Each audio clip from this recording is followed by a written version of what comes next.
एक समय की बात है। बादशाह अकबर रात्रि भोजन के बाद सोने के लिए गए। बादशाह अकबर गहरी निद्रा में चले जाते हैं। वह मध्य रात्रि में एक अजीब सा सपना देखते हैं। इस सपने की वजह से बादशाह की नींद अचानक से खुल जाती है। बादशाह इस सपने का मतलब समझ नहीं पाते हैं।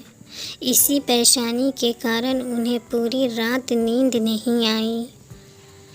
सुबह बादशाह अपने दरबार में जाते हैं और वहाँ पर सभी को बादशाह बहुत परेशान नज़र आते हैं। बादशाह के चेहरे पर परेशानी साफ दिखाई दे रही थी। बादशाह अकबर से उनके मंत्रियों ने उनके परेशानी का कारण पूछा। बादशाह रात में आए सपने को सभी मंत्रियों के सामने सुनाते हैं।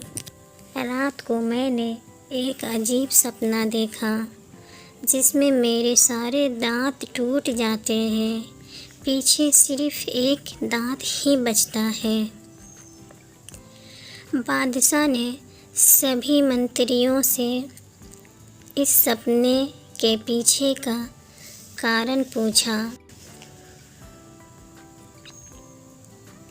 तब सभी मंत्रियों ने एक मत होकर बादशाह अकबर को सलाह दी कि किसी विद्वान पंडित या ज्योतिष से इस बारे में पूछने पर जवाब मिल सकता है।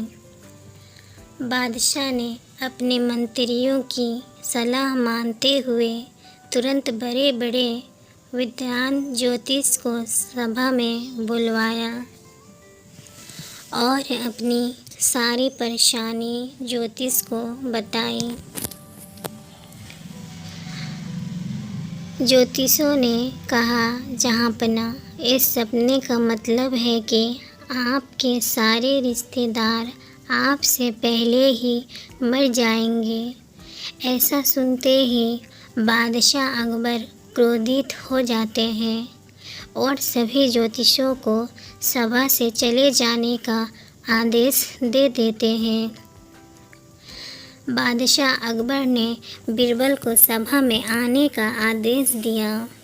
बादशाह अकबर के आदेश अनुसार बीरबल सभा राज दरबार में अपनी उपस्थिति देते हैं। बादशाह अकबर बीरबल से पूछते हैं, बीरबल, इस सपने के विषय में तुम्हारी क्या राय है? कुछ समय सोचने के बाद बीरबल जवाब देते हैं, हुजूर, मेरे अनुसार इस सपने का मतलब तो बहुत ही अच्छा है। आप बेवजह चिंतित हो रहे हैं। बादशाह खुश होकर बोले, अच्छा, तो बीरबल जल्दी बताओ, इस सपने का क्या मतलब है?